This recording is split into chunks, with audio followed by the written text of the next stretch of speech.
losing like this. Yeah. Because this is what we say. We say today that Joker's the best player in the game, right? He might not win MVP, but he's the best player. I'm telling the world, you'll never convince me that LeBron is the GOAT over Michael Jordan. I know what the hell I saw, okay? And I've been watching both. I'm not moving. Anybody else can do what the hell they want.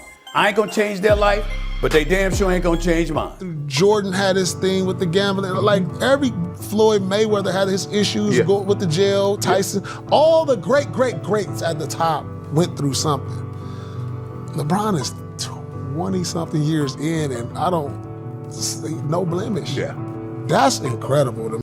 Paul Pierce just stepped into one of the most heated debates in basketball. And the moment he pointed to LeBron James' NBA Finals record, it was obvious this conversation was about to explode. Because whenever Finals wins and losses enter the GOAT debate, fans immediately split into two camps. One side focuses on LeBron's incredible longevity and sustained greatness. The other points to the opportunities that slipped away on basketball's biggest stage. Now, Paul Pierce has brought that argument back to the center of the spotlight. Here's what many people aren't mentioning. Pierce isn't making up the numbers. LeBron has appeared in 10 NBA Finals and won 4 of them, giving him a 4-6 Finals record. That's an undeniable fact. It isn't something you can rewrite or dismiss. And that's the foundation of Pierce's argument. He believes that if you're discussing the greatest player of all time, a player's Finals record has to be part of the conversation. When that record is placed next to Michael Jordan's perfect 6-0 mark in the NBA Finals, the difference immediately stands out. Whether you believe that stat should define the GOAT debate or not, it's a comparison that continues to fuel one of basketball's biggest arguments. If we were the same age, I don't believe he would have had 4 championships. He wouldn't have got You kept him before? He wouldn't have got those 2 in Miami. Because I got to believe if we're the same age and I could offset him, and that would have been good enough. But this is where the debate becomes more complicated, because numbers without context can paint 2 very different pictures. Yes, LeBron is 4-6 in the NBA Finals, but what often gets left out is the journey that brought him there. Reaching 10 finals with different teams in different eras, and at different points in his career, is a level of consistency that very few players have ever matched. So if we're going to say the numbers don't lie, then we have to look at all of them, not just the ones that support one side of the argument. Several of LeBron's Finals losses came against some of the strongest teams the NBA has ever seen. In 2007, he was only 22 years old, leading a young Cleveland Cavaliers squad into the Finals against the Spurs dynasty. In 2015, he faced the Warriors without Kyrie Irving and Kevin Love for most of the series. Then came the Warriors teams that added Kevin Durant to an already championship-caliber roster, creating one of the most dominant lineups in league history. This had been LeBron losing at 29 after winning 3 out of 4 MVPs, he will be getting scolded tomorrow.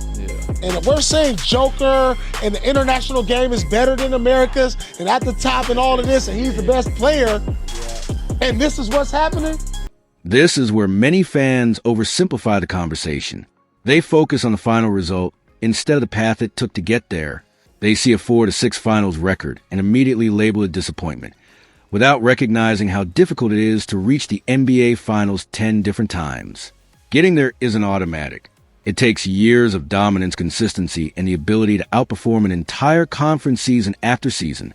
There's another angle that often gets overlooked. Paul Pierce is viewing this debate through the lens of his own career. He reached the NBA Finals twice and won one championship with the Boston Celtics in 2008. His definition of greatness naturally emphasizes efficiency. From his perspective, making fewer finals but winning a higher percentage of them carries more value. And that's a reasonable argument. In sports, championships matter. And when you're comparing the greatest players ever, performances on the biggest stage will always carry enormous weight. That's one of the biggest reasons Michael Jordan's perfect 6-0 Finals record is held up as the benchmark. But this is also where the debate becomes more complicated. If Finals records are the ultimate measure of greatness, then how should we judge players who never made it that far as often? Does losing in an earlier playoff round somehow become more favorable than reaching the finals and coming up short? A player eliminated in the conference finals doesn't add another finals loss to their resume, even though they fell short before the biggest stage. That's where using finals records alone as a deciding factor starts to raise difficult questions. Glorious James kid from Akron, that's 50 ball on his head. 7 rebounds, 6 assists. The truth is built different. In big games, you want Paul Pierce in your team, and this is from a Laker fan. I hate you, Boston. Y'all are sorry. Y'all should be called the Boston Russells. But you can't deny his greatness, bro. This is where the debate becomes tricky, because the GOAT conversation often turns into selective storytelling. One side focuses on LeBron's finals losses, while the other emphasizes his unmatched longevity and ability to keep reaching the biggest stage. Both sides rely on statistics to support their case, but they highlight different parts of the story. So who's right? The truth is that both arguments have merit. LeBron's 4-6 finals record naturally invites comparisons with Michael Jordan's flawless 6-0 mark. At the same time, reaching the NBA Finals 10 times reflects a level of sustained excellence that very few players in league history have achieved. Greatness isn't only about winning championships. It's also about consistently putting yourself in position to compete for them year after year. There's another piece of the conversation that often gets overlooked when people say the numbers don't lie: individual performance. Throughout his finals career, LeBron has delivered some of the most memorable performances the NBA has ever seen. His 2016 championship run, leading the Cavaliers back from a 3-1 deficit against the 73-win Warriors, remains one of the greatest achievements in basketball history. That wasn't simply another title. It became a defining moment in his legacy. Then there are the individual numbers. LeBron has consistently produced elite performances on the final stage, regularly posting outstanding totals in points, rebounds, and assists while often leading both teams in multiple statistical categories. So while the record shows 4-6, his performances tell a much deeper and more complete story. If he had got 40 in Game 6 and we the same, I would probably got 40 and offset him. Right. I was at an older age then, a lot of miles and stuff, and it was hard for me to keep up with him. I ain't gonna lie. I'll be looking at that tape shredder and I'm like, damn. Here's the part that often gets overlooked. Paul Pierce's argument isn't really centered on statistics alone. It's about perspective. It comes down to what you value most when defining greatness. Do you prioritize a perfect championship record? Or do you place more importance on longevity, consistency, and repeatedly reaching the highest level? Your answer to that question will likely determine who you consider the greatest of all time. Many people make the mistake of believing there's only one correct answer. But basketball has never been that simple. Greatness can't be measured by a single statistic or one accomplishment. It's a combination of achievements, impact, consistency, and performance over time.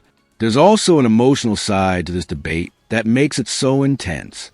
LeBron supporters believe his finals losses are often judged without enough context, while his critics argue that his 4-6 record proves he wasn't as dominant as Michael Jordan when the stakes were highest. Both perspectives come from fans who are deeply committed to their beliefs.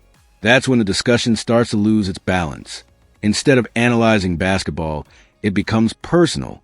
Fans defend their favorite players with incredible passion, and emotions begin to outweigh the facts. If we step back and look at it objectively, one thing is clear: LeBron James is undeniably one of the greatest players the game has ever seen. His finals record is an important part of his legacy, but it doesn't tell the entire story. It's only one piece of a much larger picture. The same applies to Paul Pierce's comments. Like many former players and analysts, he's highlighting the evidence that supports his viewpoint. That doesn't automatically make him wrong. It simply means he's focusing on one side of a much broader conversation. So when Pierce says the numbers don't lie, the real question becomes, which numbers are we choosing to focus on? Statistics can reveal the truth, but they can also present an incomplete picture when viewed without context. Ultimately, the GOAT debate isn't just about LeBron James or Michael Jordan. It's about how each person defines greatness. Until fans agree on what matters most, and that's unlikely to happen anytime soon, the debate will continue. So here's one final question to consider. If LeBron's 4-6 finals record is held against him, does that mean reaching the NBA Finals and losing is actually worse than never making it there in the first place? The answer to that question might reveal that the GOAT debate has never been just about the numbers. It's about what those numbers truly represent.